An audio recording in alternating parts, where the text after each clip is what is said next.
So what I want to hear from you guys, at least, and I've talked about this with a few friends, is more parties better? Do we need more representation for our people, or do you think the two parties are doing enough?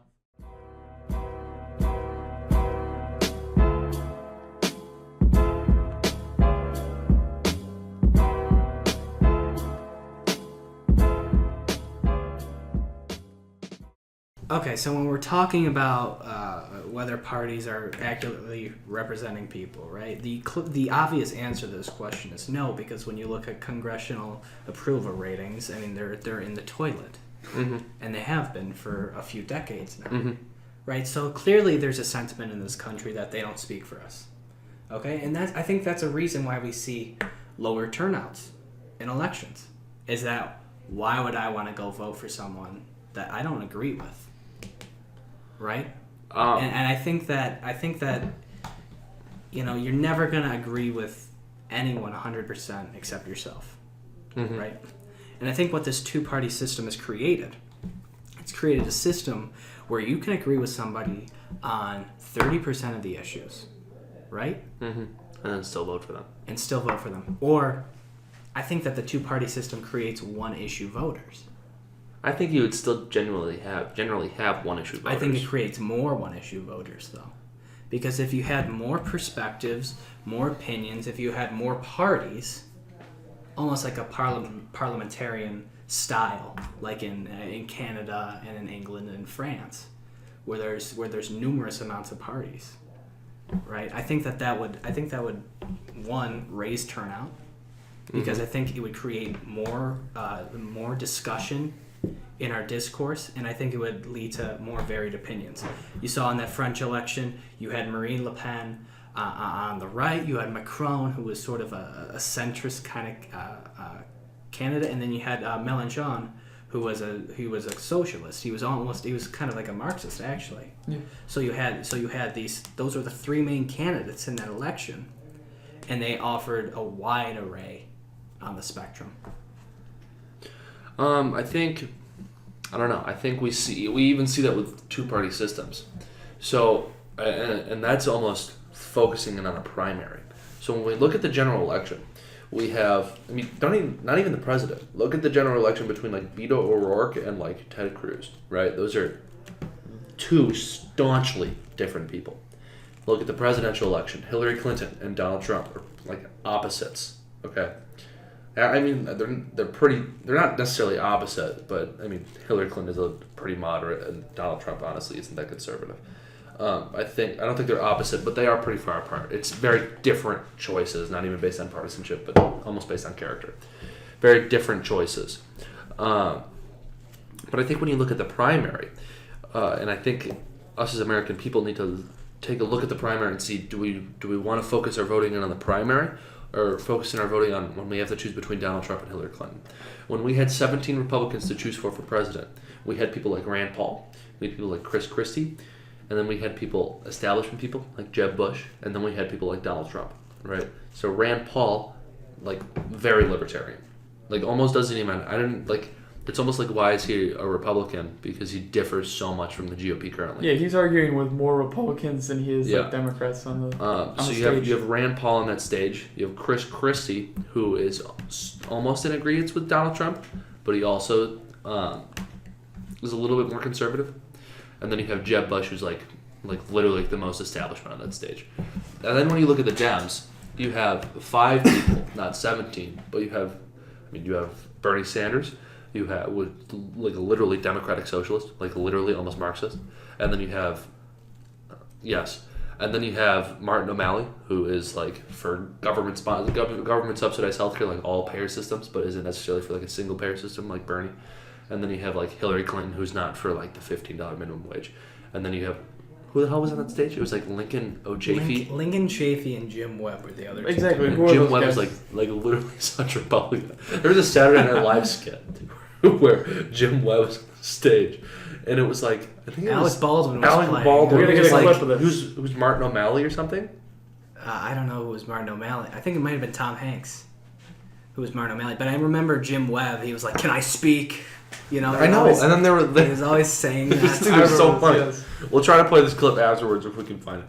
And there was who was the dude that played Jim Webb in that? Alec Baldwin and Larry David played Bernie Sanders. And then there was somebody questioning, and Jim Webb was like, "Can I speak now?" And they were like, "Okay, what do you have an A rating from the NRA?" And he's like, "All right, they can go." It was so funny. Exactly. But yeah, I think we need to definitely focus more on primaries where we have much more choices than the general election.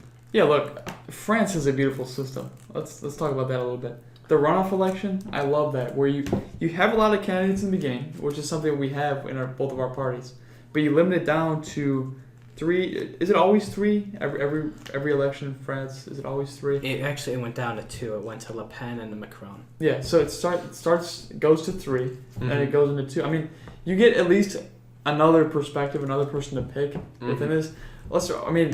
Moderate candidates were at an all-time high. Third parties, I think, what was it? Gary Johnson and Jill Stein. Yeah, the Green Party. I mean, their votes were Couldn't at even a lot. get if you- 5% but at the votes same on the time- stage. If you consider those moderate parties, like Libertarian? That's what the we have for the Libertarian middle. Party Is is ridiculous. It's like the most radical Oh, party absolutely. to date. Yeah. All right. So Those are our third parties. Though we don't have a moderate. You're right. We don't have a moderate party. It's something like France where you get okay, well, this is what each person believes, and then you get sort of it's less of having one person and all of their ideas being like the one you elect.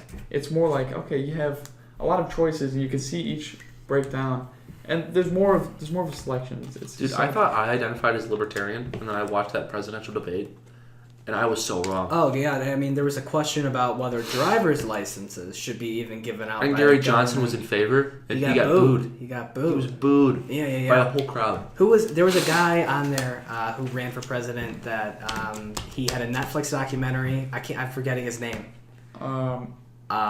You know what I'm talking about? He's the tech guy who was in Costa Rica. I don't know. No, not Edward Snowden. I'm totally forgetting this guy's name. Look, he probably at least knew what Aleppo was. Gary Johnson drew a blank on live television when That was pretty asked funny. what Aleppo was. I mean, this is what I heard about that, but I hadn't seen it, and then This I is- watched the video. It was so funny. when we talk about third parties. This is why I'm questionable when people say, "Oh yeah, add more parties, it'll be good." But a lot of times you get people just forming their own parties, and a lot of it is just nonsense.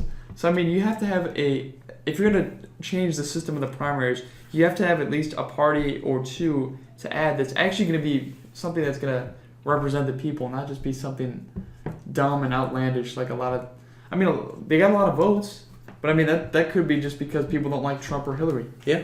I mean that's sort of the situation in our country at this point.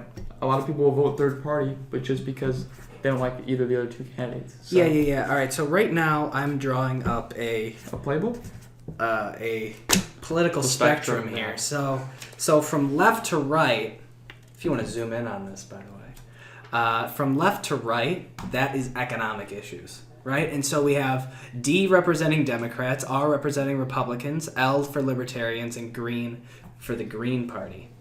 Now you can see that the Democrat and Republican Party are both up on the quadrants. And that's because this political spectrum has a authoritarian to libertarian axis on it. So the farther up you are, the more authoritarian you are in your policies. The more down you are, the more libertarian you are on your policies. And so what we can see is that the Libertarian Party is in the bottom corner of this post-it. So that means they're extremely far right on economics and extremely libertarian. Basically, live and let live, almost anarchist Yeah.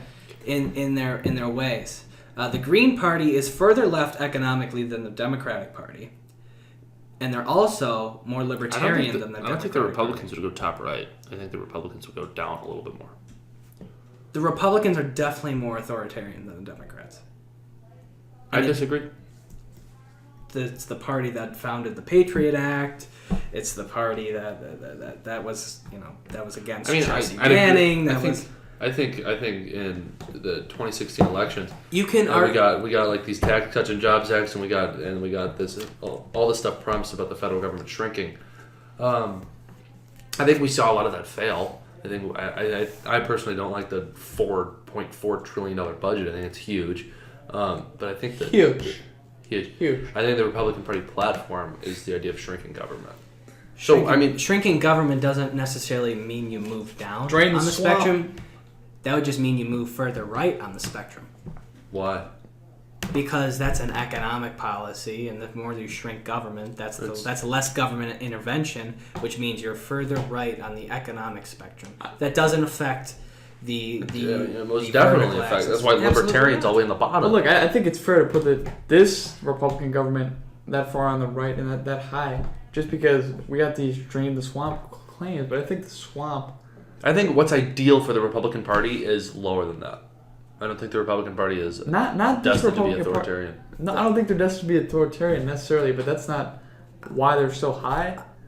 I think Haven't that the you read Republican- Dinesh D'Souza's The Big Lie? How exposing the left for their fascist roots? I know. how the left, how liberals call conservatives fascists to hide their Nazi roots.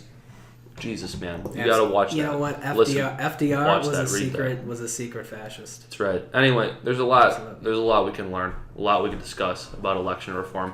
It's definitely gonna be something that we're gonna have to discuss a lot more in depth later. Anyway, I want to talk about Alexandria Ocasio-Cortez for next podcast. Very interesting character. Very stupid. Very beautiful. We also want to talk about Sacha Baron Cohen and some of the antics he's up to. He's got a new project, and he's causing quite the stir among famous politicians. Anyway, thank you guys so much for listening. My name is Justin Fisher. I'm Nolan Flaherty. And I'm Austin Vertine, and this is Dorm Room Politics.